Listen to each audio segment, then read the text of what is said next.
tratar de limitar la expansión de la epidemia, y después de un cierto tiempo de estar confinados, algunos más, otros menos, empezó a aparecer un tercer momento caracterizado por el hastío. Habituados como estábamos a salir, a interactuar en distintos escenarios, a convivir con la gente, eventualmente a viajar, el confinamiento nos llevó a una condición de hastío asociada con el miedo.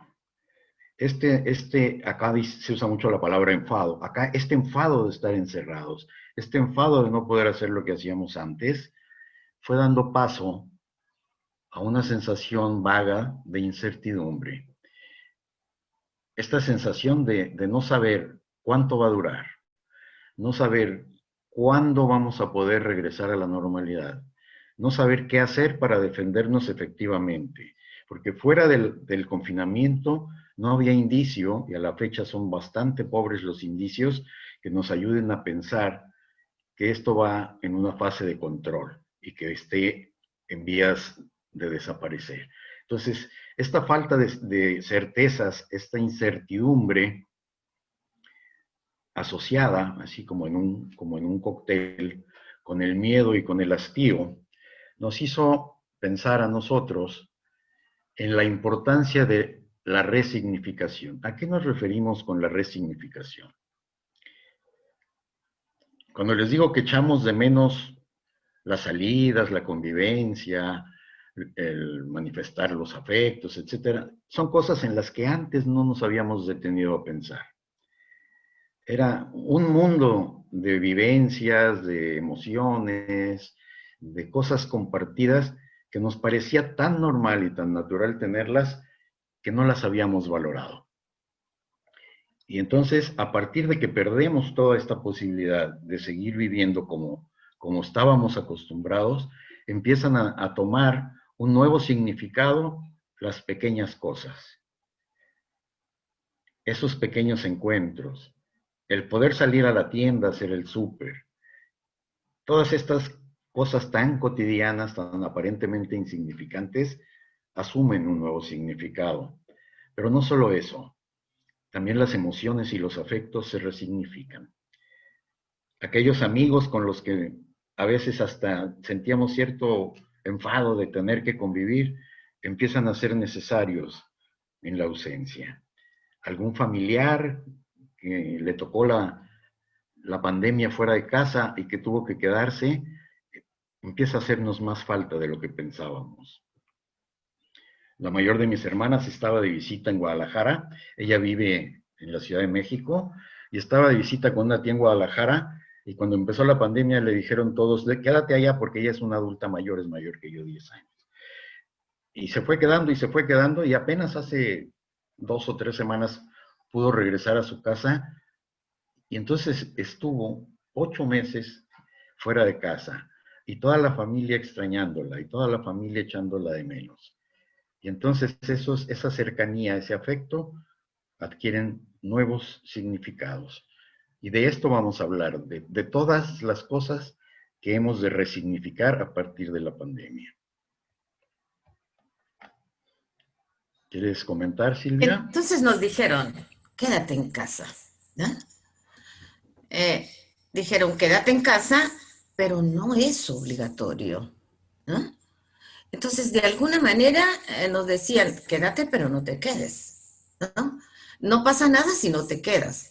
Entonces, miren ustedes, este es un mensaje de doble vínculo que de alguna manera enloquece, ¿no? Quédate en casa, pero no te quedes. Si te puedes quedar, bueno, y si no, pues ni modo, no se puede, ¿no? Esta parte yo creo que nos enloqueció mucho a nosotros y nos sigue haciendo mucho ruido. Claro que si me dicen quédate en esta casa, vale que me quedo, ¿no? Porque podría estar echándome unos clavados ahí en esa piscina, relajándome muy bien, ahorita con agüita tibia, etcétera, ¿no? Pero resulta que no todos tenemos una casa como esta. Podría ser que con esta todavía muy formal podría quedarme perfectamente y hasta poder trabajar en esa terracita o abajo en el porche o en el jardín que está posterior, ¿verdad? Pero no es esa nuestra realidad. ¿Podría ser esta la realidad? El tener que compartir con los vecinos, el tener que compartir la vida, los ruidos, la comunicación, el uso de los servicios, el pasillo, el elevador, la escalera. A lo mejor esta es la indicación de quédate en casa y entonces a veces no cabemos en un cuarto. Esta es una realidad de nosotros, los mexicanos, que tenemos todavía familias que viven de esta manera, ¿no? Y entonces quédate en casa y quédate en este cuarto, y aquí que sea tu escuela, y aquí que sea tu oficina. Esto no era nada fácil, ¿no? O nos decían, quédate en casa. ¿Cuál casa? No tengo casa, ¿no? Apenas tengo dos perros que me pueden calentar en la noche, ¿no? Y puedo dormir en la banqueta, pero a mí me dicen quédate en casa y a lo mejor no tengo casa. Entonces no era fácil esta indicación que teníamos en el protocolo de la pandemia y nos decían quédate en casa, ¿no? Pero no es obligatorio. Mensaje de doble vínculo. Adelante. A la par de que había también los dobles mensajes que en las conferencias de prensa de la tarde, López-Gatell nos decía la sana distancia, aunque nunca fue muy convencido del cubrebocas, pero lávense las manos y quédense en casa, y de repente nos llegaban los mensajes, no se queden, salgan, váyanse a comer a los restaurantes, abrácense, acérquense, esto no es peligroso. Entonces, este chocar de los mensajes realmente generaba una situación de inestabilidad muy importante. Y entonces nos preguntamos, ¿qué cambió con la pandemia? ¿Cambiaría la familia? Y pensamos que la familia en su estructura original, en su estructura básica, no cambió. Los papás siguen siendo los papás, ahí están los hijos, los hermanos, están los abuelos, están... Entonces la estructura de la familia en sí no cambió. ¿Cambiaría el entorno? Por supuesto que cambió el entorno. Y cambió de una manera drástica. Y entonces el cambio del entorno condiciona también un cambio muy importante en las interacciones de la familia, de los miembros de la familia. Y sobre esto es sobre lo que vamos a hablar. Cómo cambiaron las interacciones, cómo se modificó todo a partir del quédate en casa, a partir del confinamiento. Miren las vueltas que da la vida. Ahora los que estamos dentro de la jaula somos las personas y los pájaros vienen a visitarnos. Cuando iniciamos el confinamiento acá nosotros, Silvia inició una rutina que no tenía antes y que era sentarnos a tomar café en una banca que está al frente y alimentar a unas palomas que llegaban. Picábamos un par de tortillas y se las dábamos y bajaban las palomas y nos alegraban la toma del café. Y esto fue creciendo de tal manera que ahora, ¿cuántas vienen a visitarte, Silvia? Hay como 60 palomas, hay pájaros carpinteros, hay gorriones, de todo, como unas 60 aves. Y entonces esto que parece simplemente una caricatura, de alguna manera adquiere visos de realidad. Ahora nosotros, por primera vez tal vez, estamos haciendo consciente una parte de la naturaleza que ahí estuvo todo el tiempo y no nos deteníamos a mirar. Y ahora hemos adquirido esta práctica que nos alegra el corazón. Salir en la mañana para poder alimentar y compartir la belleza de sentirnos rodeados por las aves.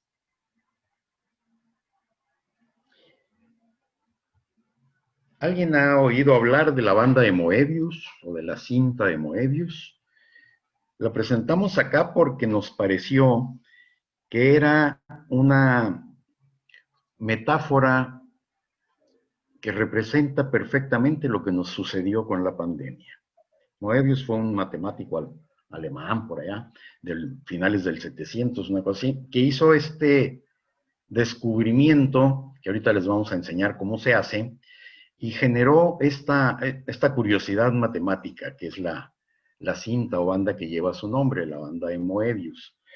Y entonces les vamos a presentar el cómo se hace para que entendamos el por qué creemos que representa un poco la situación que se dio con este encierro por la pandemia.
Bien, antes de pasar a esta diapositiva, les comento, esto que vimos en el video, pensamos que representa mucho o de una manera muy adecuada lo que nos sucedió. Se trastocaron los límites, dejó de haber dentro y fuera, porque lo que era afuera de repente lo tenemos dentro de casa.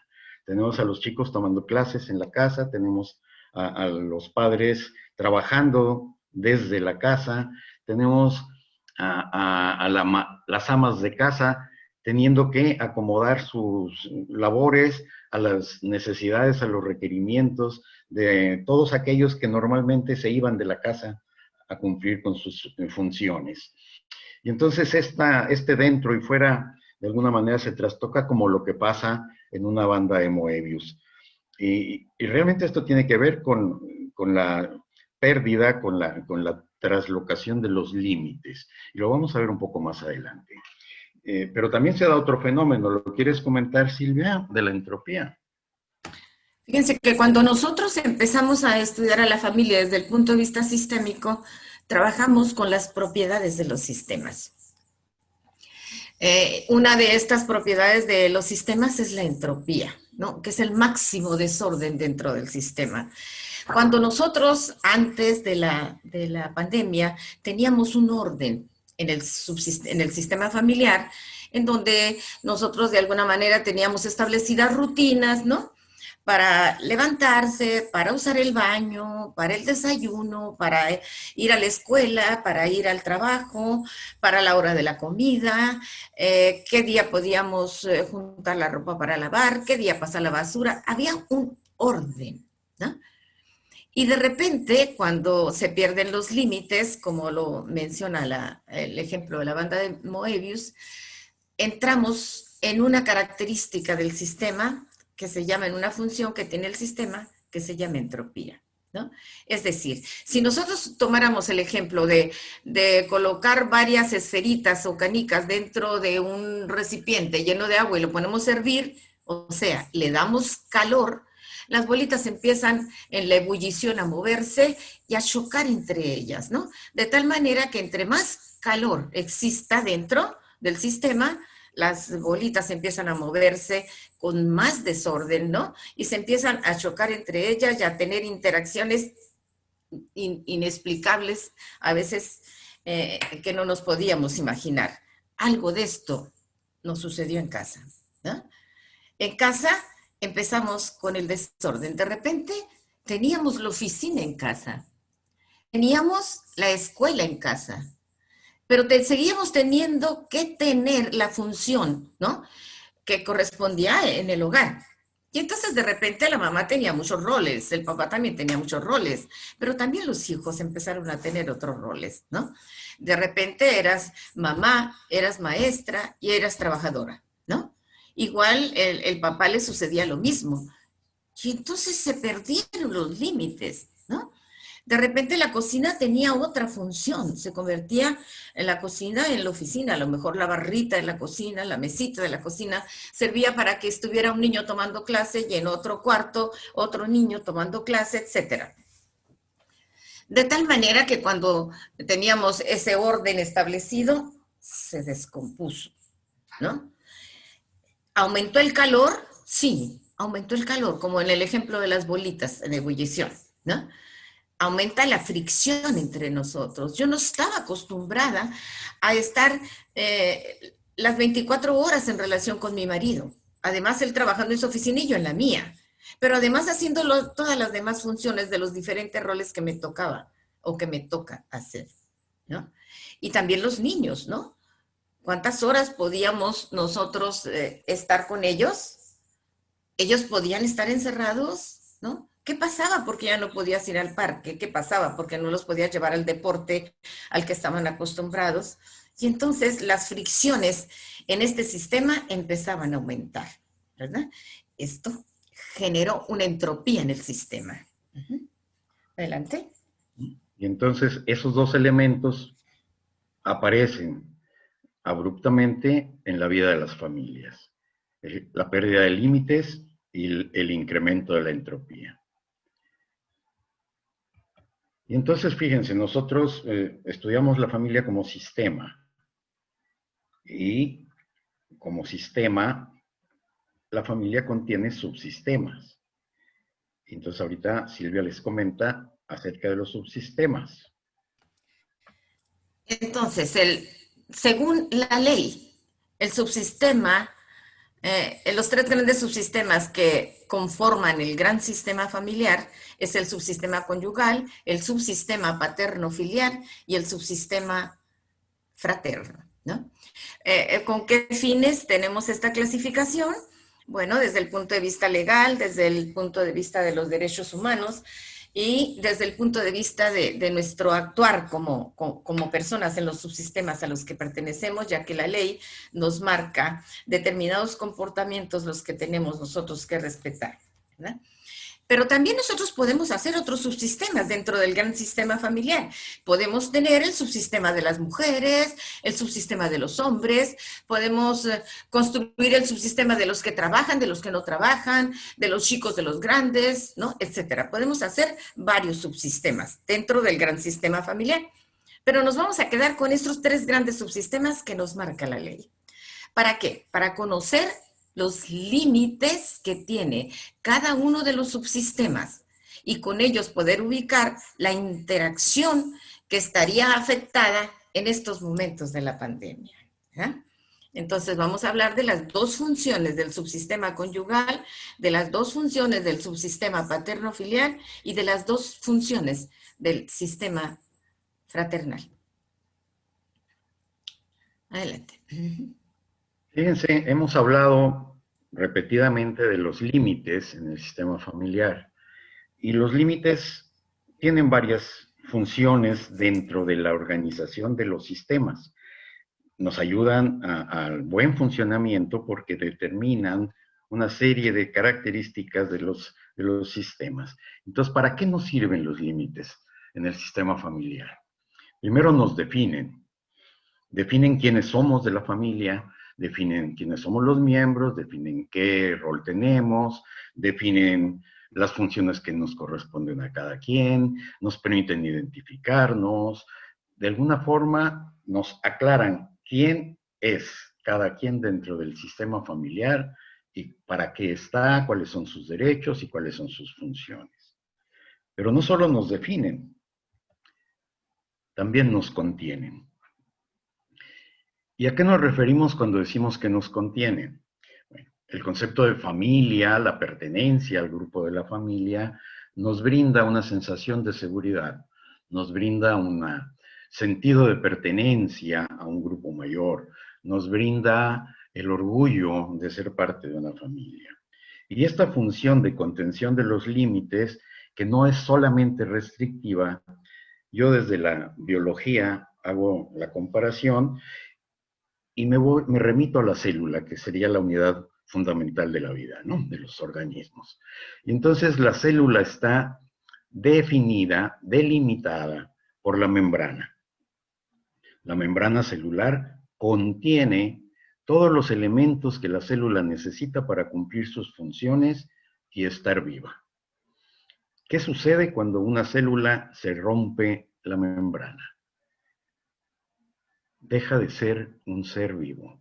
La célula, al romperse la membrana, se dispersan los elementos que la constituyen, se rompen las relaciones, las interacciones y la célula muere. De hecho, este es un principio para un grupo de medicamentos antibióticos que actúan precisamente sobre la membrana de las células para romperlas y de esta manera controlar algunos procesos infecciosos. Entonces acá llevamos dos características importantes de los límites. Definen y contienen, no solo restringen. Pero también los límites nos marcan disciplina, ¿no? Es una manera de poder estabilizar la interacción en el subsistema. Cuando nos referimos a aquellas familias que no tienen reglas, que no hay reglas de comportamiento, cuando decimos que la familia no tiene orden, ¿no? No hay una disciplina, es una familia que está desbordada, ¿no? Porque no tiene límites. Entonces nos marcan disciplina, nos dicen la interacción fundamental que tenemos en el subsistema al que pertenecemos, ¿no? Pero también los límites nos dan certeza y seguridad, precisamente por todo lo que acabamos de explicar. Los límites, cuando nos dan certeza y seguridad, nos hacen visualizar mi interacción con responsabilidad al subsistema en el que pertenezco, ¿no? Si yo pertenezco al subsistema conyugal, soy esposa. Pero si pertenezco en este momento al subsistema paterno-filial, soy mamá. No es lo mismo ser mamá que esposa. No es lo mismo ser papá que esposo. No es lo mismo ser hermano, ¿no? Que hijo. Son funciones distintas. Bien. ¿Cómo vamos teniendo nosotros la primera noción de límites? El bebé recién nacido no es que piense, no es que tenga nombres, no es que integre desde la racionalización el concepto de límite, pero va generándose una percepción de su propio espacio, de su propia imagen corporal, de su propio alcance. Este jugueteo de los bebés con los piecitos, con las manitas, con lo que tiene cerca, le van permitiendo a nivel cerebral ir integrando una representación de algo que viene a corresponder a su cuerpo, de un primer límite que le ayuda a entender que una cosa es él y hay otras muchas cosas que no son él. Entonces, el primer límite que se integra en el desarrollo de la vida de los humanos es el límite del yo, el límite de mi propio cuerpo. Y la primera noción que llegamos a tener del otro puede ser que esté relacionado con el acto simbiótico de la alimentación. Cuando yo tengo alguna necesidad básica, tengo frío, tengo incomodidad, tengo hambre, hay algo que no soy yo, que se acerca y que satisface mi necesidad básica. Y entonces empieza a surgir un poco a partir de esto la idea de lo que soy yo y de lo que no soy yo, algo que va y viene, que se acerca y se aleja, algo que no controlo yo, algo que está más allá de mí. Y entonces es que aparece una vaga idea, la semillita de lo que más adelante podremos integrar como el otro. Y fíjense, el límite grueso, el límite visible de quién soy yo, estaría marcado tal vez por la piel. Todo lo que la piel, todo lo que está de la piel hacia adentro, podemos decir de manera muy gruesa que soy yo. Todo lo que está de la piel hacia afuera, todo lo que sucede de mi piel hacia afuera, tiene que ver con el no yo, con el otro. Y entonces, de una manera un poco gruesa, la piel sería como el límite entre el yo y el otro. Pero fíjense qué cosas tan bellas se pueden decir de la piel. La piel es la envoltura de la existencia. Es repliegue del cuerpo sobre sí, pero también es despliegue del cuerpo en el mundo. Entonces, a través de mi piel yo me contengo, me limito, me reconozco, pero a través de la piel también me pongo en contacto con el mundo. Entonces es una bella manera de considerar a la piel como el límite primario del yo y del otro. La piel es superficie expresiva donde un interior se revela al exterior. Esto lo dice un filósofo francés, fenomenólogo, Merleau-Ponty, que además tiene libros enteros dedicados al cuerpo, más allá del cuerpo físico, más allá de los aspectos fisiológicos, más allá de lo objetivo. Y entonces, ¿cuántas funciones cumple el cuerpo desde lo filosófico, desde lo artístico, desde la belleza? Si a alguien le interesa y tiene esa tendencia, como dicen aquí, si tira aceite por ahí, como es mi caso, va a encontrar algunas cosas muy interesantes. Maurice Merleau-Ponty. Pero fíjense que la piel es barrera y contacto. Marca un límite que restringe de alguna manera, pero también es el punto de contacto de ese yo con los demás. Y cuando hablamos de tacto y contacto, habitualmente cuando hablamos de tacto pensamos en las manos, o algunos hasta más específico, en los dedos.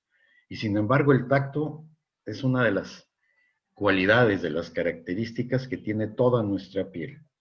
A través de toda la piel es que entramos en contacto a través del tacto con el mundo.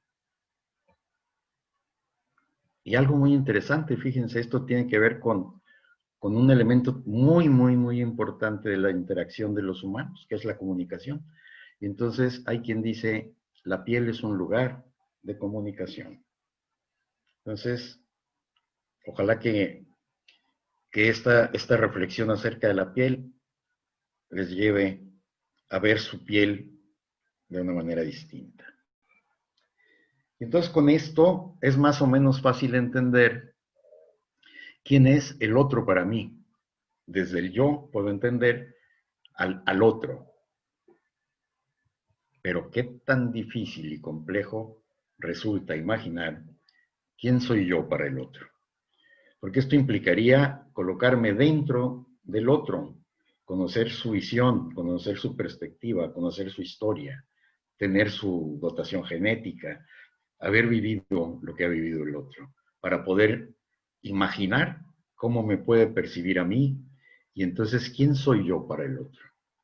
Es una tarea bastante difícil que tiene mucho que ver con la empatía, que tiene mucho que ver con el autoconocimiento, que tiene mucho que ver con el reconocimiento de las emociones.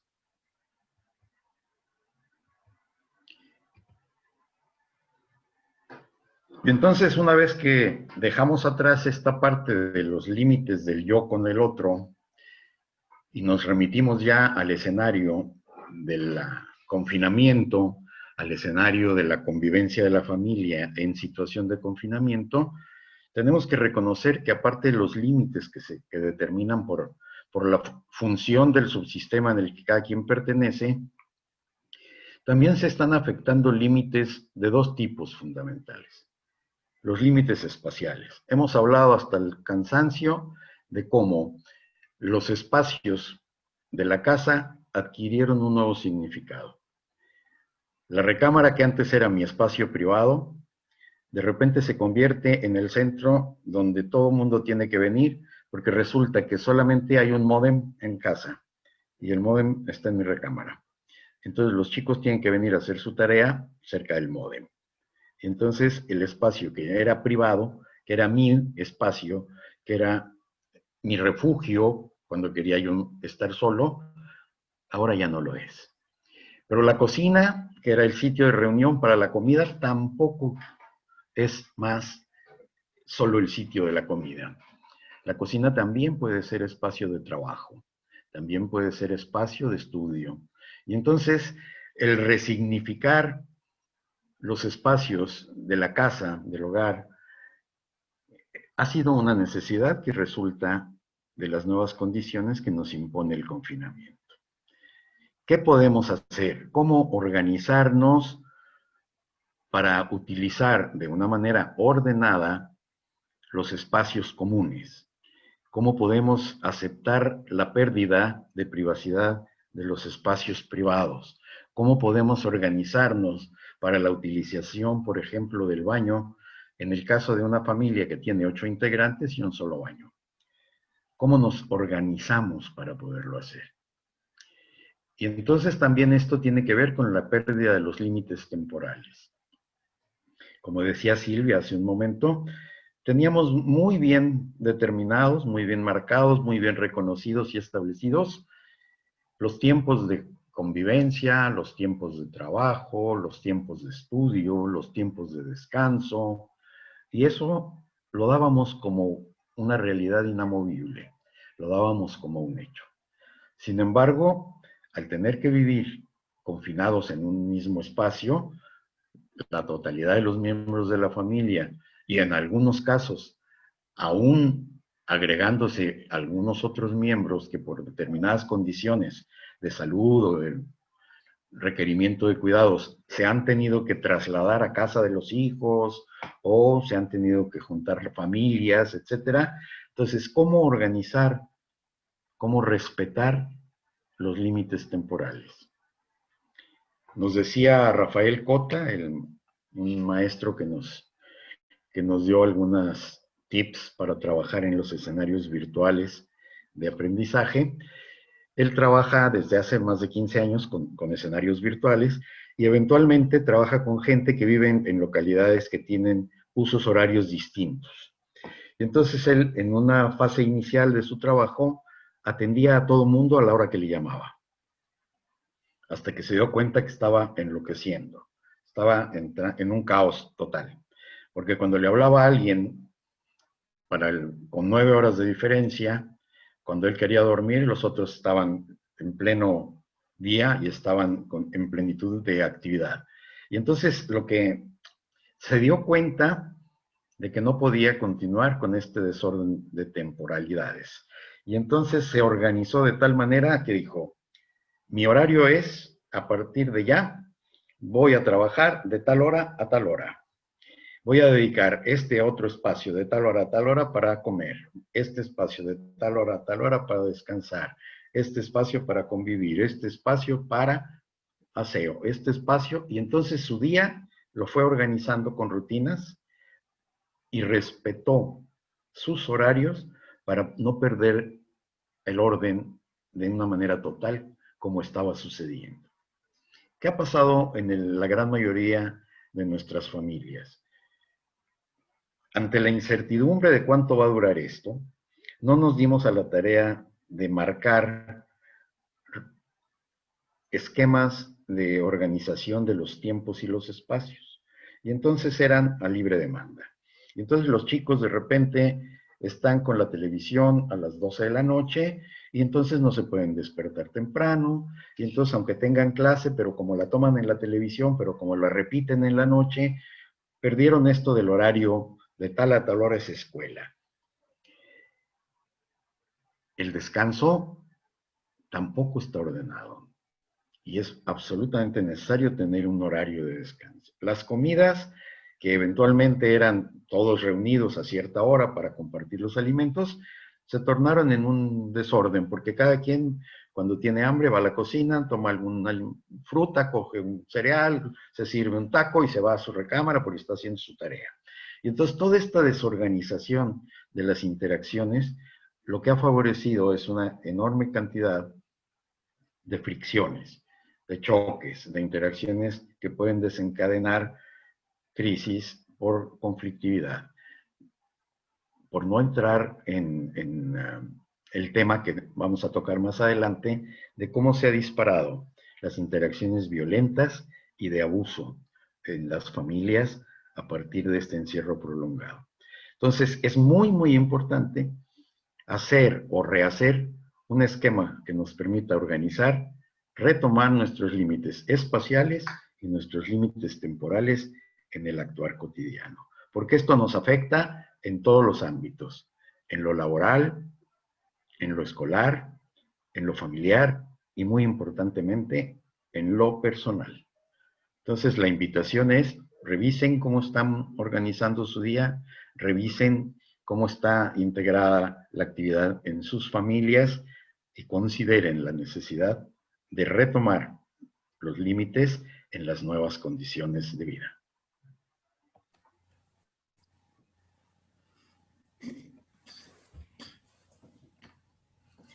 Adelante. Entonces hablábamos hace rato de los subsistemas, adelante, de los subsistemas de familia. El subsistema conyugal dijimos que era uno y que tenía dos grandes funciones por cumplir.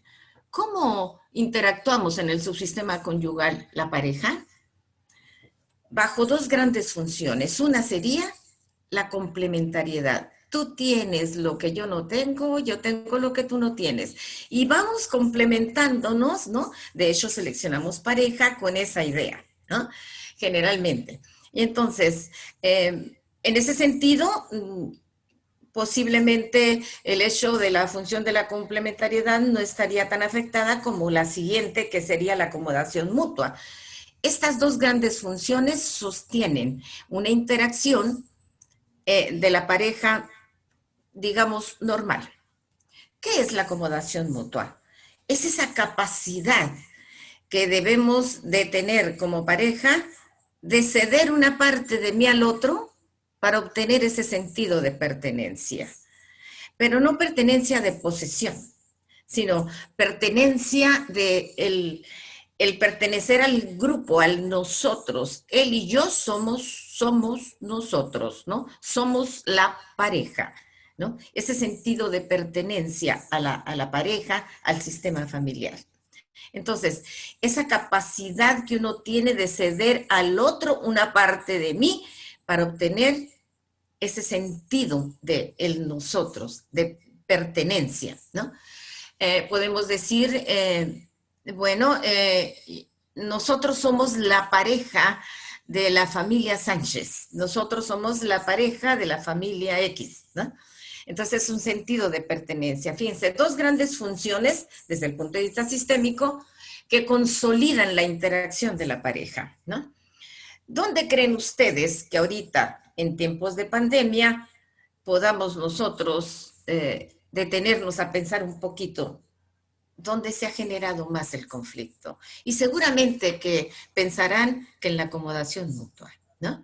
Generalmente es una de las funciones que nos preocupa a nosotros, en donde queremos resignificar esa función, ¿no? La función de la acomodación mutua en tiempos de pandemia es fundamental para que la pareja no entre en conflicto. ¿Eh? El siguiente subsistema, quiero mencionar aquí este tipo de situaciones que nos surgen a nosotros en el subsistema de pareja. Cuando se da el divorcio en una pareja, cuando casi queremos partir por la mitad a los hijos para que se quede conmigo y con el otro también, ¿no? Cuando vamos a gestionar un divorcio a través de un juicio, generalmente el divorcio emocional se queda en el aire. No se trabaja el divorcio emocional, se trabaja solamente el divorcio de tipo legal, ¿no? Lo que trabajamos es la anulación, ¿no?, del contrato matrimonial. Pero ¿podríamos anular ese contrato que hicimos emocional? ¿Cómo lo tendremos que trabajar? ¿Cómo sería un buen divorcio para que no afectara de esta manera como nos está afectando a nosotros? Cuando esto sucede, esto tiene mucho que ver para que nosotros podamos tener, después de una decisión de separación o de divorcio, una buena relación con los hijos. Cuando digo acomodación mutua, entonces, quiere decir que independientemente de que hubiésemos tomado la decisión de la separación o del divorcio, cuando la pareja tuvo hijos, ha perpetuado para siempre esa relación. Jamás dejarán de ser padres y los hijos jamás dejarán de ser hijos. Entonces se ha perpetuado la relación entre estas dos personas. Y la acomodación mutua se construye en nosotros. Y si tienes hijos, perpetuaste esa función. ¿Ya está? Entonces, desde ahí es muy importante que nosotros trabajemos con mucho cuidado la resignificación de la función de la acomodación mutua en cualquier conflicto de pareja, sea de separación, sea de divorcio, sea de los inconvenientes que tengan, sea de la comunicación que están teniendo, ese tipo de conflictos que aparecen con violencia, ¿no? O ese diálogo de abuso que utilizamos por tanta fricción, porque no estaba acostumbrada o no estaba acostumbrado a tener una interacción durante tantas horas contigo, o que tú te metieras en mi oficina y yo me metiera en tu oficina, y que yo de repente me enterara de cómo era tu trabajo y que tú también te enteraras de cómo era el mío, ¿no? O de repente que no quieres colaborar conmigo para ser el maestro de tu hijo, porque yo no puedo en este momento, porque aparte de que estoy respondiendo a la tarea, ¿no?, de mi hijo, también tengo que responder a las actividades propias del hogar. Y no solamente eso, también tengo que ir a la oficina. De tal manera que se ha multiplicado, ¿no?, la actuación aquí y ahora, en el mismo momento, los diferentes roles.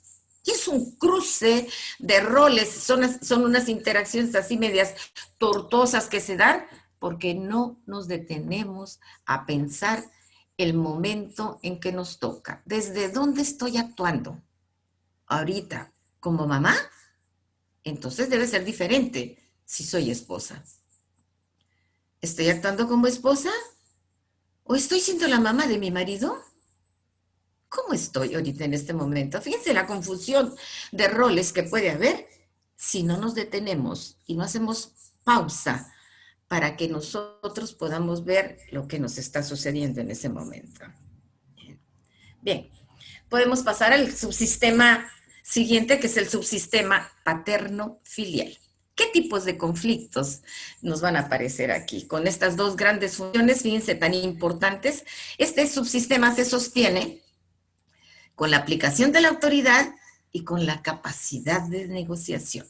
Padre que no negocia con su hijo, seguro que pierde autoridad. Entonces, tenemos que trabajar en la aplicación de la autoridad correctamente como padres, ¿no? Y tenemos que negociar con nuestros hijos, sobre todo con los adolescentes, ¿no?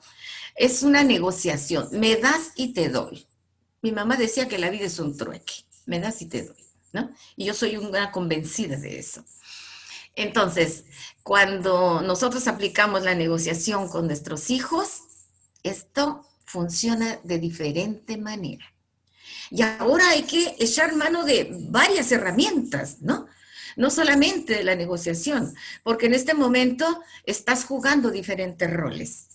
Y entonces, como se han perdido los límites, por lo menos tener consciente, ¿no? Estar pendiente del límite de nuestro pensamiento. Acuérdense que el lenguaje la estructura del lenguaje es completamente inconsciente, ¿no? Sin embargo, sabemos que nuestro lenguaje construye la realidad, ¿no?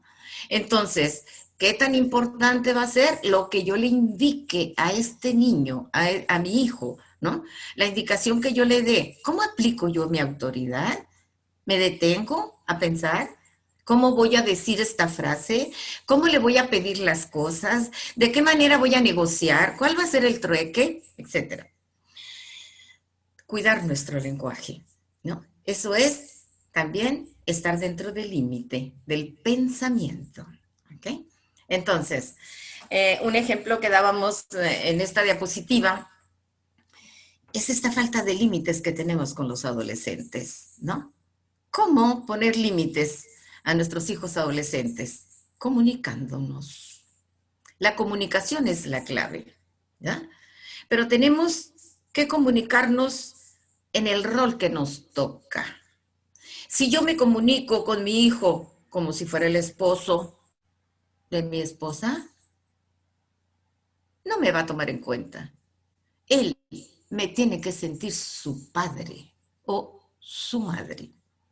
Fíjense, tengo que detenerme a hacer la comunicación según el rol que estoy jugando en ese momento. Y a veces nos confundimos con una facilidad increíble en esto. Entonces, hay que poner límites, pero límites desde la autoridad de padre. ¿Ok?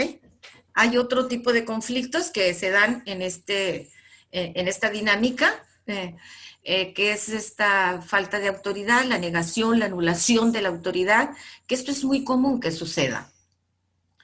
Le estoy hablando y tiene las orejas tapadas. Y aún sin las orejas tapadas, también puede tener esa actitud como la que tiene esta chica, de descalificación. ¿Qué hacer? ¿No? Fíjense la actitud que la mamá tiene, ¿no? Tiene como si trajera 2 sandías a cada lado. Así me decía mi hija mía. Hasta que tú dejes de decir que tú mandas en esta casa. Así me decía. ¿Y yo cuándo te he dicho que yo mando en esta casa? Le decía. Y me dice, así ponía las manos como los tiene la señora esta, ¿no? Entonces, la comunicación analógica nos dice más que la comunicación digital. ¿Sí? La comunicación analógica tiene que ser congruente con la comunicación digital. Tengo que interpretar lo que me está diciendo el otro, ¿no? Leyendo también la comunicación analógica. Esas son las habilidades que nosotros podemos ir desarrollando al estar comunicándonos nosotros con nuestros hijos, pero desde el rol de padre. Si yo me equivoco y hago un rol de madre y me convierto en la mejor amiga de mi hija, ya me llevaron al baile. Ya perdí. Porque no puedo ser la amiga de mi hija si soy la madre. ¿Ya está? Bien. El otro subsistema con el que dijimos que conforman el gran sistema familiar, que según la ley nos los marca, es el fraterno, los hermanos. ¿Por qué se conflictúan los hermanos? ¿Por la falta de cooperación o por competir? Si ustedes se ponen a pensar cómo son los conflictos entre los hermanos, van a terminar definiendo o que es por falta de cooperación o que es por competencia, ¿no? La falta de cooperación, por ejemplo, se ve con mucha frecuencia cuando nosotros no cuidamos a los adultos mayores, cuando no nos responsabilizamos del cuidado de los abuelos o del cuidado de nuestros padres o de las personas incapacitadas, ¿no? Y que no todos cooperamos, sino que siempre hay alguien que toma un rol que le asignamos y que el otro lo toma, y entonces que se queda a cuidar, ¿verdad? Se queda a cuidar a esas personas y entonces yo me desresponsabilizo de esto y no coopero. O la cooperación en relación a poner los límites en casa, a la disciplina en casa. Unos cumplen con disciplina y otros no. La asignación de funciones que hay en el cuidado de la casa, en el mantenimiento de la casa, que no se cumple, por ejemplo, ¿no? O la competencia, ¿no? Pudiese estar el conflicto en la competencia. Ahora que estamos todos juntos en casa, ¿no? Es mucho más fácil competir por el reconocimiento, ¿no? Porque tienen metas distintas o totalmente opuestas, ¿no? O porque queremos ser los primeros en este escenario. Entonces es muy común que se dé la competencia. Y entonces yo creo que una de las funciones que más debemos de trabajar en época de confinamiento sería resignificar la función de la cooperación. Peleamos entonces los hijos por juguetes, como esta fotografía que ustedes están viendo aquí. ¿No? A mí me cimbró mucho una situación semejante a esta cuando yo andaba haciendo una promoción de los congresos en Monterrey y llegué a un kinder y la maestra en el escenario del aula tenía 3 nubes pintadas en el piso, una negra, una blanca, una negra, una gris y una blanca. Cuando estaban así como en la fotografía los niños, ella los colocaba en la nube negra. Es más, no los colocaba ella, solamente les decía, ¿qué pasó? Y entonces ellos se levantaban y se colocaban en la nube negra y seguían peleando. Ella no sofocaba el conflicto, ¿no? Y después de eso, cuando terminaban de jalarse y el juguete, y entonces uno decidía que está bien que se lo iba a prestar, maestra ya, ¿qué sigue? Le decía la maestra, y se pasaban a la nube gris. Y en la nube gris negociaban. Y entonces uno le dice al otro, te presto mi juguete, te lo puedes llevar a tu casa, pero me lo cuidas. Y mañana me lo vas a traer. Sí, yo te lo voy a cuidar y mañana te lo voy a traer. Maestra, ya. ¿Y qué sigue? Decía la maestra. Y se pasaban a la nube blanca. Y en la nube blanca se abrazaban. O se daban la mano. Eso podemos hacer en épocas de confinamiento. O bien cuando los niños también pelean por una situación semejante a esta, ¿no? La hermana más grande puede tener autoridad sobre el más chico y entonces el más chico le puede decir, tú no eres mi mamá, Tú no me ordenas. Eso es muy frecuente que suceda, este tipo de conflicto. Y entonces, de repente, nosotros, los padres, cuando ellos entran en estas interacciones, explotamos, ¿no? Y fíjense, exploto porque no hacen la tarea, porque se durmieron frente a la computadora, porque están en el teléfono chateando en lugar de estar escuchando la clase, ¿no? O porque se fueron a la cocina a comer, o porque se arribaron a la mesita donde tienen la computadora, chuchulucos, dulces o papitas, o exploto. Exploto porque no puedo tener control. Recuerdo que decía mi hija de una preocupación, de repente mamá dice, estoy en la computadora, yo en el trabajo, en una sesión, y escucho que grita la maestra, Mariana, Mariana, Mariana, ¿estás dormida? Entonces ya veo que Mariana está con la cabeza arriba de la computadora. Este tipo de situaciones enloquecen, ¿no? Enloquecen. Entonces, tenemos que tener paciencia, tenemos que tener una adecuada comunicación con ellos, un comportamiento de tranquilidad, diciendo las cosas asertivamente, ¿no? Tratando de utilizar nuestro lenguaje apreciativo. Oye, ¿cómo te portaste hoy? Me imagino que te castigaron, ¿verdad? No te vi lo que estabas haciendo en la computadora, porque estuve muy ocupada en mi sesión. En lugar de preguntarle, ¿y qué fue lo mejor que hiciste hoy en la clase con tu maestra? ¿Te pusieron alguna estrellita? No, preguntamos lo negativo, no preguntamos lo positivo, ¿no?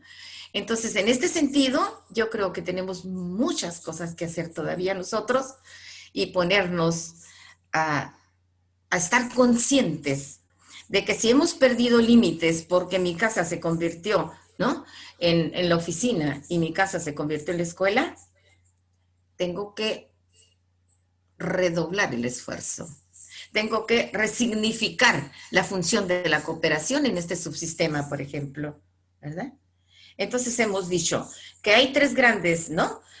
Funciones que hay que resignificar. Primero, en el subsistema conyugal habría que resignificar la función de la acomodación mutua. En el paterno filial, la negociación, y en este de los hermanos, resignificar la cooperación.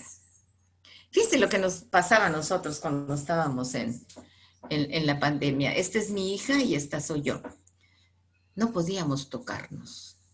Desde el cerco teníamos que entregarnos las cosas, aventarnos los besos a distancia. Y en la medida en que nos vamos acostumbrando a la pandemia, vamos rompiendo límites. Pero de hecho la pandemia nos trajo a esa situación. ¿Será que estamos aprendiendo a vivir sin límites? Esa sería una pregunta, una reflexión muy profunda. ¿Estaremos acostumbrados a vivir así, sin límites? ¿Qué hacer para poder retomar otra vez los límites que necesitamos tener frente a una situación tan grave como la que se nos presenta hoy? Empezamos a ver un entorno que no conocíamos, ¿no? Empezamos a escuchar el ruido de las aves, el ruido de la naturaleza, cuando hacía viento, cuando hace frío. Empezamos a disfrutar el cielo. Empezamos a ver un entorno que no veíamos. ¿Estaremos entonces trabajando y reconstruyendo otro tipo de límites? Esa es la pregunta que nos hacemos nosotros.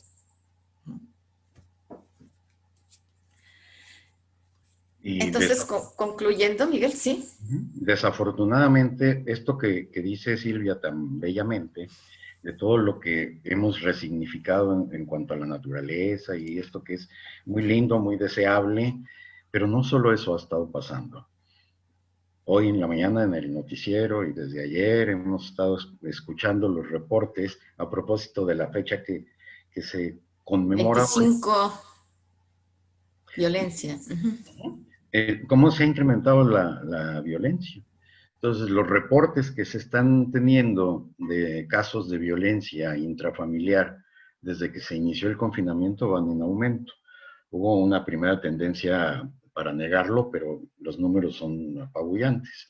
Entonces, efectivamente se está incrementando. Y es comprensible que familias que están atrapadas en círculos relacionales, en círculos viciosos relacionales, al estar conviviendo 24 horas al día, los 7 días de la semana, multiplican, potencializan las posibilidades de desarrollar eventos violentos.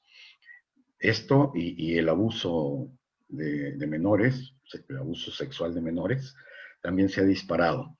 ¿Por qué? Pues por un lado la gente que acostumbraba a salir y dar cauce a sus necesidades o a sus instintos, como decían antes, en otro lado hoy está en casa y está en contacto con los menores.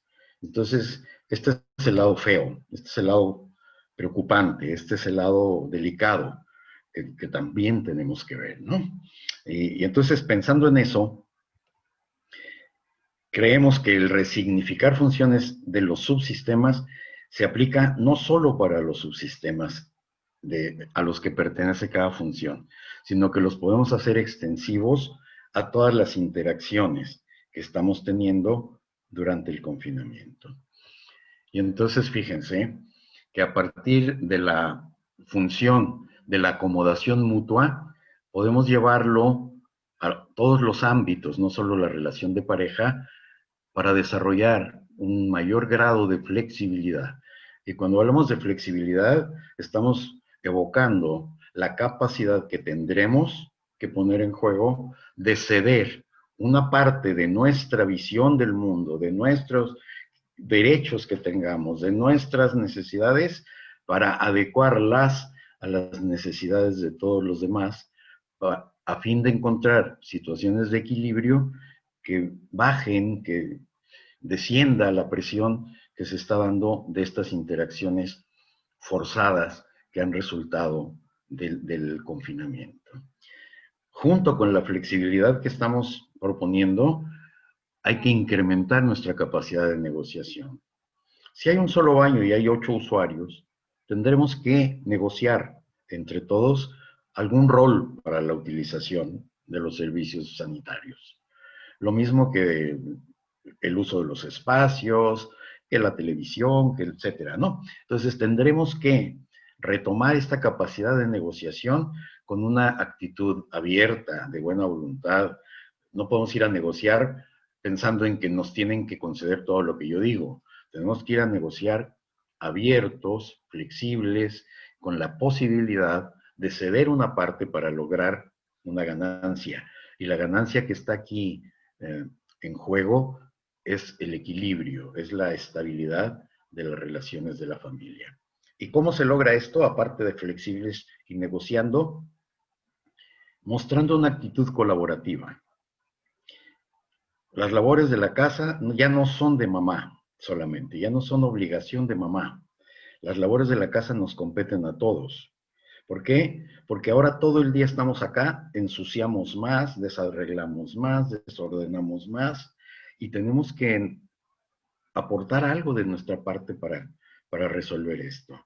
Pero también tenemos que tener una actitud colaborativa para con las obligaciones de los otros. Si los chicos están tomando clases y están teniendo algún problema de comprensión de un contenido, papá o el hermano mayor o mamá tendrán que ser colaborativos con ellos en cuanto a sentarse a compartir esta parte, tratar de aclarar la duda, compartir el trabajo y también compartir los momentos de esparcimiento.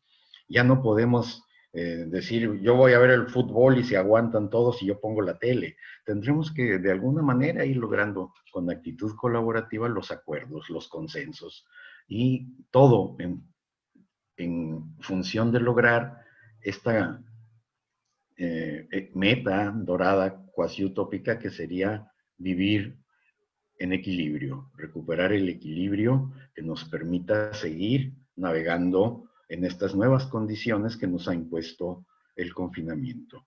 Porque la única realidad es que no vamos a volver jamás a la normalidad que había antes. ¿Cómo será la nueva normalidad? Lo iremos descubriendo, lo iremos construyendo, pero la única certeza que podemos tener ahora es que no volverán a ser las cosas como fueron antes.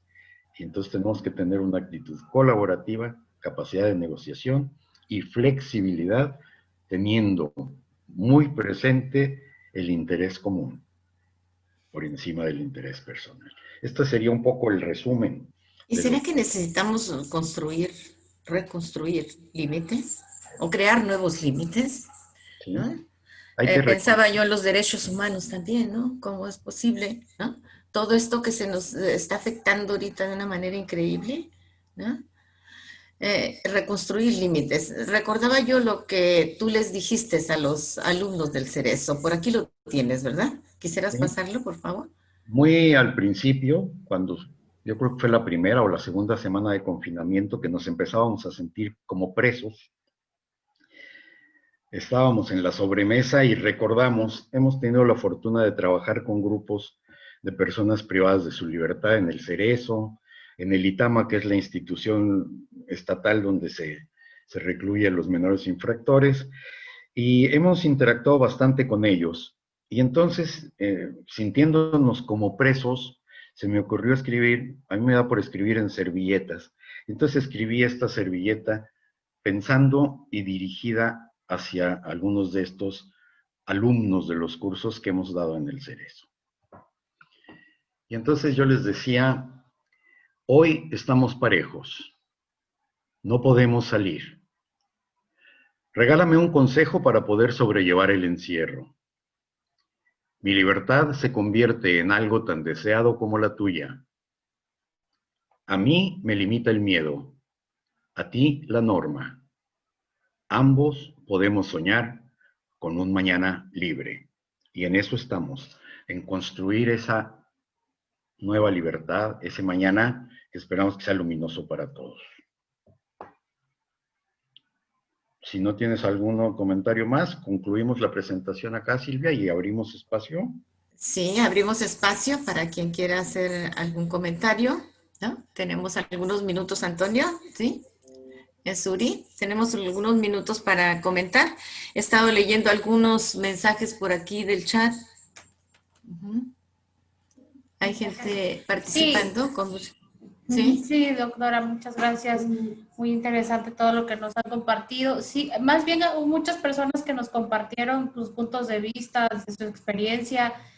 Tenemos a psicólogos, a trabajadores sociales, a personas que se dedican al servicio público.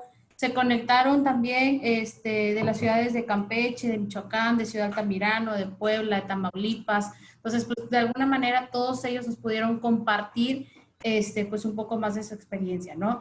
Hay una pregunta, dice, de Fabiola de Alba, dice, ¿de qué manera puede trabajar con los padres, de qué manera se puede trabajar con los padres de los centros de convivencia esas funciones cuando ellos no ponen el ejemplo?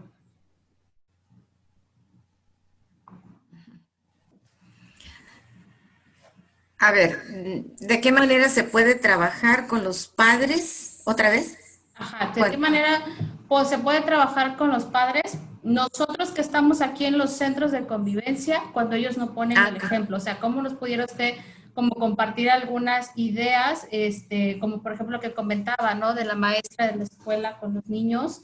Yo creo que va más relacionada hacia nosotros, de qué es lo que de pronto hacemos aquí dentro de nuestras funciones, pero sí valdría la pena que nos pueda compartir algunas sugerencias, ¿no? De qué poder hacer con los papás cuando de pronto ellos no ponen de su parte, pues, en las sanas convivencias. Sí. Bueno, no hay otra más que trabajar con ellos juntos, ¿no? El asunto es que podemos juntar a los padres en un escenario como ustedes tienen la política de juntar a los padres en una convivencia en Secofam. Pueden ir los dos al mismo día, pueden ir los dos al mismo tiempo, porque si tienen esa oportunidad ustedes, esa es una gran oportunidad, ¿no? Representar ese rol de padres, ¿no? Con la acomodación mutua frente a los hijos, ¿no? Es una son dos posibilidades, me parece a mí. Una es el encuentro de ellos dos en función de la naturaleza de sus conflictos.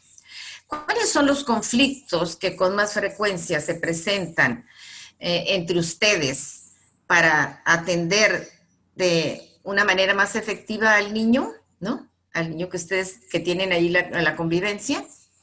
Y cuando ellos expresan el conflicto, ese es el momento en el que ustedes, a través de la identificación que ustedes detectan en la disfunción comunicacional que tienen las partes, por ahí pueden empezar, ¿no? Eso se me ocurre a mí ahorita decirte, Fabiola, ¿no? Identificar cuál es la disfunción comunicacional que tienen ellos y cómo lo vas a lograr. Pues solamente escuchándolos, ¿no? Solamente escenificando en ese momento de cómo son los conflictos entre ellos, ¿no? Esa sería una manera que yo creo que podría ayudar a que se vean en el espejo, porque lo más difícil es eso, que no se pueden ver en el espejo, ¿verdad? No sé si estoy contestando, Fabiola, a tu pregunta. Sí. Sí, me parece que sí, nos puso que gracias. Ya de ahí le comento, pues hay muchas aportaciones, agradecimientos, nos dicen que fue una buena charla. Sí va a quedar grabada, por ahí después le vamos a pasar el enlace para que lo puedan ver. Me parece que también el instituto la va a tener en su página. Alberto Sánchez está solicitando, está levantando la... Sí, él quiere hacer un comentario, entonces nos dice que si le podemos permitir el acceso al micrófono, claro, pueda hablar, de favor. Claro que. Adelante. Permítame tantito. Alberto, ¿tienes el micrófono Alberto apagado? Sánchez. Alberto, ¿tienes el micrófono apagado?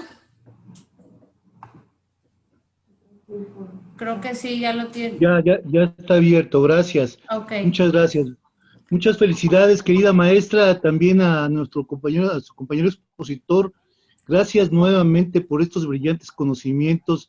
Me da mucho gusto escucharla siempre con esas sabias palabras de la experiencia, que son las que nos dan el conocimiento para poder entender el comportamiento humano. Hoy en la mañana, en ese envío que algunos amigos me hacen de las notas de periódico, de las portadas de periódico, paré en una nota que está en el Sol de México, en una esquina en la parte superior, así en un recuadro muy pequeño, dice, Locas por el Cambio, una comedia con mirada femenina. Y me llamó la atención, y lo que viene abajo más me llamó la atención. La ópera prima de Itzi Hurtado, protagonizada por Sofía Cisniega y Mariel Molino, plantea cómo ponerse en los zapatos de otra persona te hace más empático. Esto es lo que necesitamos. Esto es lo que la sociedad necesita. Cuando mi compañera pregunta cómo hacer entender a los padres en los centros de convivencia que no deben utilizar a los hijos como un instrumento de guerra, carambas, hay que hacerles saber y hacerles llegar estas herramientas para que se den cuenta que ya basta de hacerle tanto daño a nuestra sociedad, ya basta de quebrantar el vínculo matrimonial, ya basta de quebrantar los valores. Este tipo de obras son instrumentos adecuados. No la he visto, la voy a ver porque se me hace muy interesante simplemente desde su mención en esa nota de periódico que veo hoy en el Sol de México y que me llama mucho la atención y ojalá que sea algo como esto que ustedes nos han dado con tantas y sabias palabras. Lo felicito, maestro Sordo, porque esa servilleta me deja un mensaje invaluable, me deja un mensaje que sé que va a impactar mi vida, porque efectivamente, ¿cómo preguntarle a alguien qué es la libertad cuando carece de ella? Muchas gracias y felicidades, querida maestra. Muchas gracias. Gracias, Alberto. Y bien, hay una pregunta más permítame, le digo, de María Magdalena. Dice, ¿cuál sería desde la experiencia de los ponentes trabajar con los padres en mediación, la importancia del sistema familiar y sus subsistemas con un lenguaje sencillo que los sensibilice.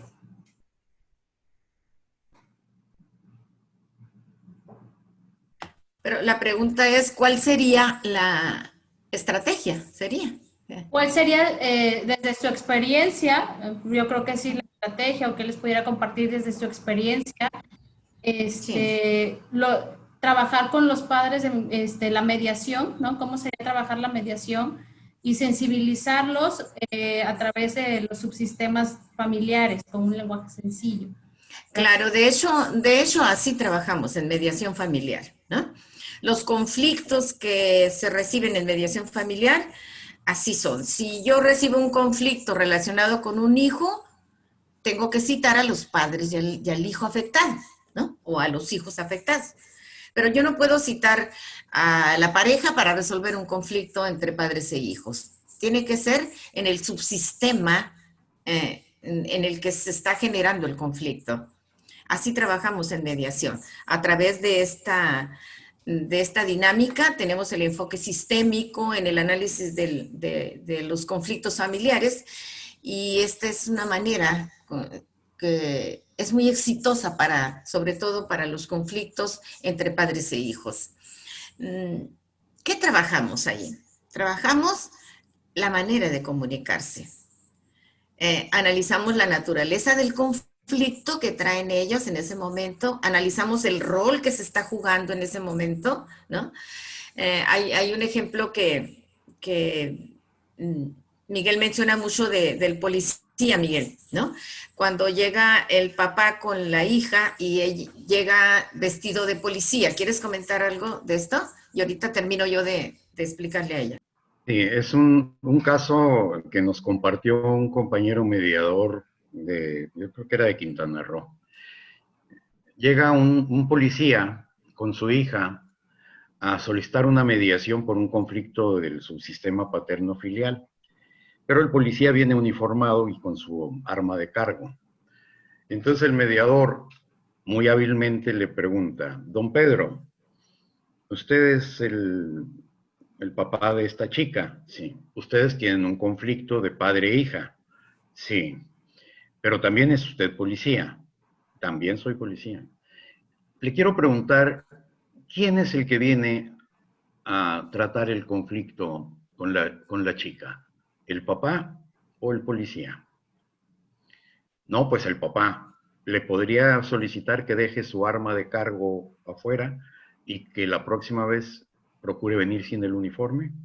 Es una manera muy sencilla, muy clara de hacerle ver la diferencia de los roles. Porque la pobre chica, cuando está hablando con su papá, tiene enfrente a un policía armado.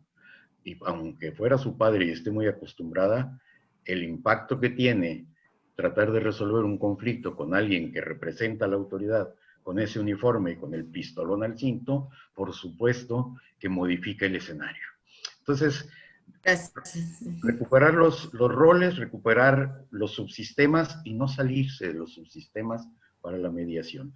Pero aprovechando que ya abrí el micrófono.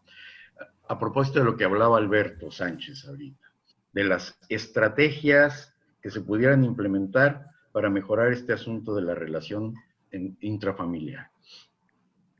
Yo creo que una estrategia que se pudiera manejar a nivel de las instituciones sería organizar talleres informativos en los grupos de padres que tienen conflictos con los hijos o de parejas en conflicto, no solo para mediar un conflicto en especial, no solo para lograr o buscar un acuerdo en concreto, sino para permear con esta información, hacerla del conocimiento de ellos, no para resolver un conflicto dado, sino para modificar la manera de relacionarse y de interactuar en ese y a futuro. Y entonces una estrategia para mejorar las condiciones podría ser esto: organizar actividades académicas de difusión, de divulgación, basadas en dar a conocer la visión sistémica de la familia y dar a conocer las funciones de los subsistemas, abonando en lo que decía Alberto. Gracias. Yo pensaba ahorita en este momento en el título que tiene el Centro de Convivencia Familiar Supervisada. ¿Ya? Yo pensaba, supervisada, me retumba, ¿no? El hecho de que tenga que supervisarte, ¿no? Tu función como padre. Y entonces pensaba yo, ¿por qué no centro de convivencia familiar en la interacción, no sé, mediando los conflictos, ¿no? Algo así pensaba en lugar de supervisada, ¿no? No sé, se me ocurría a mí que supervisión quiere decir que estoy sobre de ti, te tengo que decir cómo tienes que comportarte, ¿verdad? Estoy bien. Desde ahí, eso es lo que estoy supervisando, que hagas correctamente lo correcto. Esa es la supervisión. A lograr que tú hagas correctamente lo correcto, ¿no? Cuando si debiera ser, ¿no? El hecho, a lo mejor yo no hago correctamente lo correcto porque no sé hacerlo, ¿no? Porque a lo mejor siempre mi rol en lugar de padre fue de hijo, o a lo mejor siempre el rol de esposo siempre fue de hijo, en lugar de esposo. Este tipo de situaciones de confusión de roles nos hacen a los padres cometer graves errores en la relación con nuestros hijos. Y entonces la mediación es un escenario excelente para poder aclarar este tipo de conflictos. Gracias. Bien, gracias. Sí, ciertamente digo, nosotros aquí en los centros de convivencia, pues no trabajamos muy de supervisada, ¿no? Como dice pues la frase, sino que coadyuvamos a que la familia, les brindamos muchas herramientas y habilidades para que las familias puedan solucionar de una mejor manera todos los conflictos que traen, ¿no? De pareja, con sus hijos. Entonces, no nada más nos hacemos uso, pues, del sistema de convivencias, sino también de las terapias, de la mediación, de las evaluaciones, de todas las actividades que de pronto con ellos podemos realizar, ¿no? Y pues claro que todo esto nos vino a empapar mucho más. Por último, hay una pregunta más, doctora y doctor Miguel. Dice María Cristina Grácida Vázquez nos pregunta, bueno, les pregunta a ustedes, desde su vasta experiencia en el tema de familia y el trabajo en procesos de mediación familiar, ¿cuáles serían las reglas o condiciones para trabajar de una manera integral el rol de padres e hijos cuando se van a trabajar temas de divorcio, guarda y custodia, alimentos y convivencia?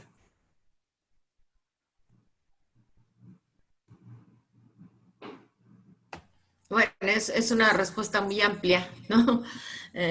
A una pregunta grande, ¿no? Pero yo creo que el escenario de la mediación es ad hoc, exactamente para eso. Fíjense, una de las situaciones más frecuentes que tenemos en la mediación que llegan a la mediación familiar es el incumplimiento después del divorcio, ¿no? Porque decía yo hace rato que no hacemos el divorcio emocional, ¿no? Nada más el divorcio de tipo legal y el divorcio emocional no se concreta, ¿no?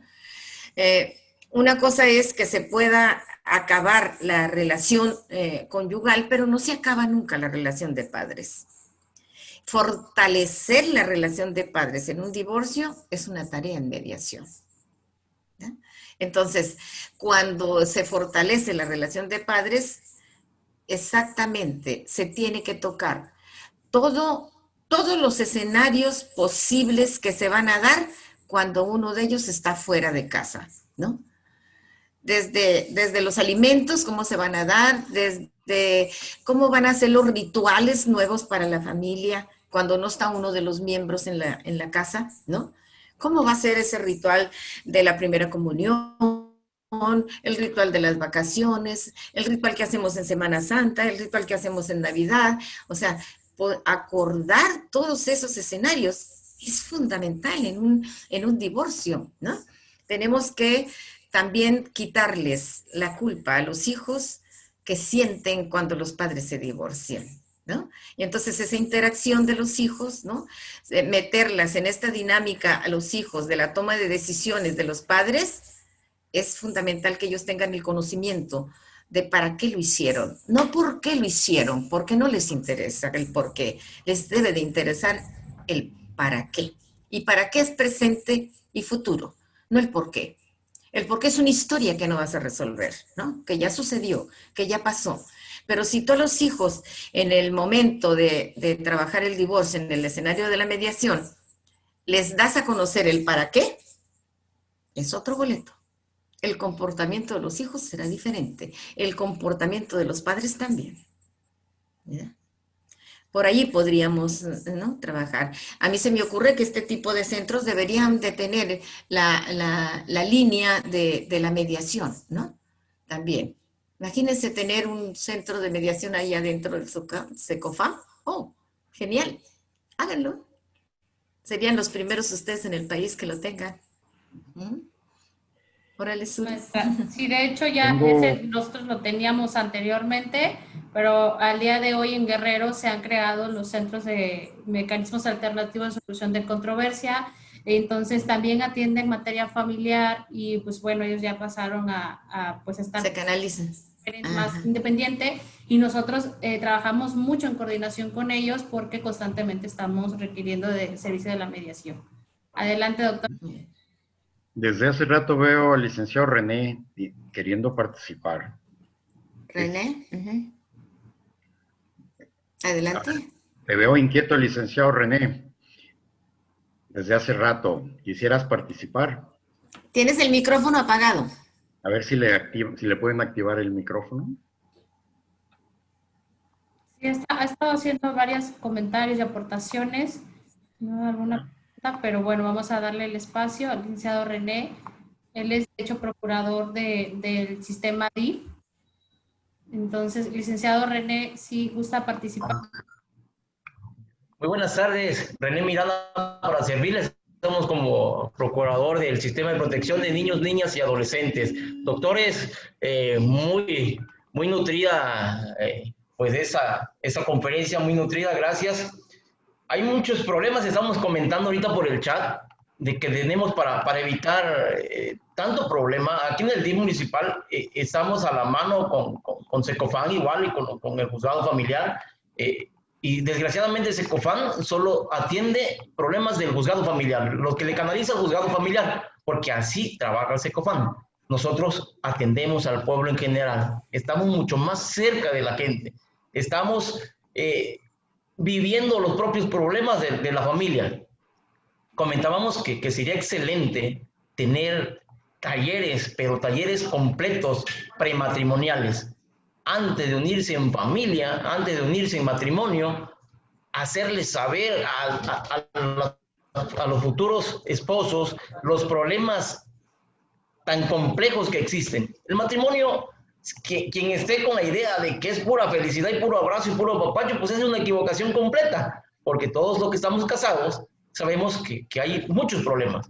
¿Por qué? Porque somos dos personas diferentes, creados de diferentes formas, con sus propias costumbres, y al momento de estar juntos tenemos que chocar por nuestras propias costumbres. Más acá en la Costa Chica, le llamo de la Costa Chica, que somos muy, ¿cómo le pudiera llamar? Muy hombres, no es cierto, muy machos, que pues lo traemos muy arraigado porque es una costumbre que venimos arrastrando. Pero no digo que estemos haciendo las cosas mal todas las autoridades, porque tenemos y debemos que luchar porque esa sociedad vaya cambiando, poquito a poquito, y es como va sucediendo, y esto ya está sucediendo, y viene sucediendo desde hace mucho tiempo atrás, que venimos luchando para cambiar a la sociedad, para que seamos más incluyentes, para que seamos más humanos, para que verdaderamente podamos convivir con nuestra pareja como tiene que ser. Hablamos de la comunicación igual.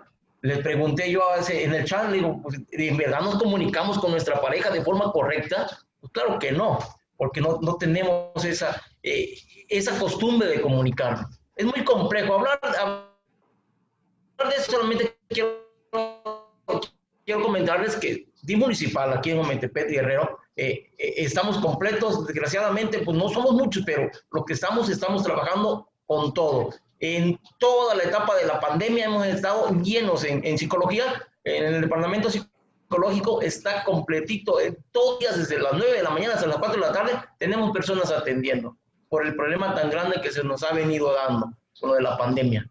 Y es algo muy hermoso. Gracias, doctor. Muy nutrida su experiencia. Gracias. Gracias, licenciado René. Sí, nosotros también, déjame comentarles rápidamente, aquí en los centros de convivencia familiar, nosotros tenemos un servicio que se llama talleres psicoeducativos para padres, niños y adolescentes. Y entonces, dentro de esos talleres, nosotros trabajamos ciertos temas que ayudan, pues, de alguna manera a brindarles herramientas tanto a los papás que transitan por un proceso de separación o divorcio, y también a los papás que de alguna manera pues traen todos estos programas pues desde casa, ¿no? Donde de pronto debemos de pues educarnos de mejor manera o de mejor forma para poder comunicar con los hijos, para poder hacer pues ese apoyo durante su crecimiento. Entonces son temas muy completos y ese taller se brinda a público en general, no nada más de pronto a los usuarios que nos derivan los juzgados familiares. Está abierto al público en general y está dividido para padres, adolescentes y niños y niñas. Y bueno, no sé, me parece que ya no hay ninguna otra pregunta, ya es más bien son grandes comentarios para ustedes. Les agradecen mucho pues la participación, la ponencia que nos pudieron ustedes brindar, que sin duda alguna fue muy enriquecedor. Y maestra Claudia, no sé si usted quisiera hacer algún otro comentario ya para finalizar. No sé si la maestra Claudia siga aquí con nosotros.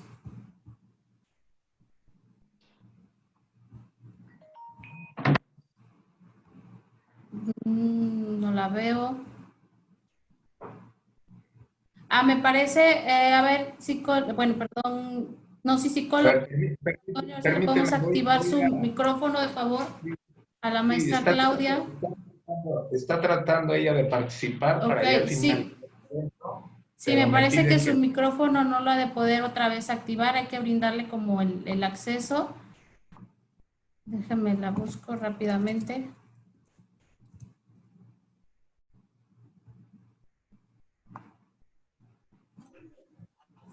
Ya quedó. Muchas Sí. gracias. Muchas gracias de verdad, maestra Silvia, que nos haya acompañado, y también Miguel Ángel Sordo. De verdad ha sido bastante enriquecida y muy nutrida la información que el día de hoy nos compartieron. Tal cual como comentaba la licenciada Suri, realmente los centros de convivencia familiar se denominó supervisada porque justo esa es la función, supervisar las convivencias que a título o a solicitud de la autoridad judicial los requieren, porque los casos que atendemos son casos de alto conflicto interparental. Así es que no, al inicio sobre todo, los padres no facilitan estos encuentros, esa es una realidad, ¿no? Así es que ni tampoco muchas veces permiten que estos niños puedan ir a casa de su otro progenitor o progenitora que no ostenta con la guardia y custodia. Así es que esto sí es importante, pues considerarlo, que si bien es cierto, a lo largo de todo el tiempo que los usuarios se encuentran con nosotros, se les brindan una serie de servicios que de una u otra manera facilitan este entendimiento y estos acuerdos en beneficio de todo el grupo y el sistema familiar. La idea no es de que vuelvan como pareja, más bien, sino que aprendan y desarrollen habilidades para que funcionen como familia, ¿no? Funcionen como papás, o sea, porque finalmente, siempre lo hemos dicho, es el rol, lo van a asumir hasta su último aliento, ¿no? El último aliento de sus hijos, ellos siempre van a hacer o a formar parte de este sistema parental, aunque ya no de pareja. Y en ese sentido también, de hecho, aquí en el estado de Guerrero se inició con un proyecto piloto en mediación familiar, y donde se inició este proyecto fue justo en los centros de convivencia, porque muchos de los usuarios que les brindábamos talleres psicoeducativos y terapias tenían ya la necesidad de concluir sus asuntos en el ámbito legal. algunos no tenían el suficiente recurso económico para seguir pagando a los abogados, porque el conflicto o sus asuntos legales se alargaban por años, o sea, no 1, no 2, en algunos casos teníamos hasta 8 años y ya los usuarios se sentían rebasados. En ese sentido, se habilitaron un grupo de servidoras públicas que estuvieron colaborando activamente, se diseñó muy bien el proyecto y me parece que ese fue como el parteaguas y las bases para de una u otra manera pues implementar lo que se denominaría ahora el Centro Estatal de Mecanismos Alternativos de Solución de Controversias. Próximamente, de hecho, ya trasladamos gran parte de nuestros servicios en plataformas digitales. Próximamente llevaremos a cabo muchos eventos ya a población en general. Hemos habilitado ya una página de internet, un portal de internet específico para eso, donde la gente va a encontrar mucha información muy vasta, va a haber varios talleres. También tenemos activas nuestras redes sociales, sobre todo Secofam Guerrero. Así es que bueno, pues ya le di el comercialote a nuestro centro. De verdad a todas y todos, muchas gracias, qué bueno que están aquí con nosotros. Miren, veo a la licenciada Génesis Hernández, ella actualmente es la titular del Centro Estatal de Convivencias, de Mecanismos Alternativos, sobre todo aquí en Génesis. La verdad, qué gusto que nos haya también acompañado este evento y esperemos pronto poder coincidir. Y síganos en nuestras redes sociales de Secofam Ometepec, Secofam Guerrero, Secofam Acapulco, Secofam Iguala. Todos tenemos, y también del Centro Estatal de Mecanismos Alternativos de Solución de Controversias. La verdad que intentamos brindar información oportuna a los servidores públicos y también a público en general. Esperemos próximamente, insisto, poder dar una serie de cursos y eventos que de verdad la gente va a poderse inscribir de manera gratuita, ¿no? Y con respecto al tema que decían de las pláticas prematrimoniales, bueno, eso es una necesidad. Yo quiero decirles que en una encuesta que tenemos de las dinámicas familiares de los usuarios que atendemos, una constante que observamos es de que de todos los usuarios, al menos que vienen aquí a Secofam, más del 90% tuvieron menos de un año de noviazgo. O sea, esto es un indicador de verdad alarmante que no se está tomando en cuenta y que requiere no nada más de las políticas públicas, sino también de los esfuerzos individuales. Creo yo que esto es un tema que valdría la pena a todos compartir, a nuestros más cercanos, a nuestros jóvenes, para que conozcan, ¿no?, el tema de todo lo que implica una relación de pareja, ¿no? Tanto sus derechos, pero también sus obligaciones, que implica estar no nada más en matrimonio, sino también en unión libre, que es también otro de los indicadores por los cuales la gente está vinculándose, ¿no? Así es que, pero bueno, yo creo que eso ya es un tema más largo, será motivo de otra reunión, pero muchas gracias, de verdad. Muy buenas tardes, muchas felicidades. Al contrario, muchísimas gracias a ustedes. Fue un placer estar compartiendo con ustedes, que han hecho un trabajo precioso en el país relacionado con la familia, ¿no? Y yo estaba esperando saludar a Génesis, la buscaba por ahí, a Génesis, ¿no? Y me moví para ver todas las caras. Hay muchas pantallas cerradas abajo, pero hubo una asistencia como de 90 gentes, no sé cuántas gentes, ¿verdad? Más o menos. Es un éxito. Muchísimas gracias. Silvia, les felicito. ¿Sí? Por ahí anda la maestra Génesis. Maestra Silvia Sayat, qué gusto saludarla.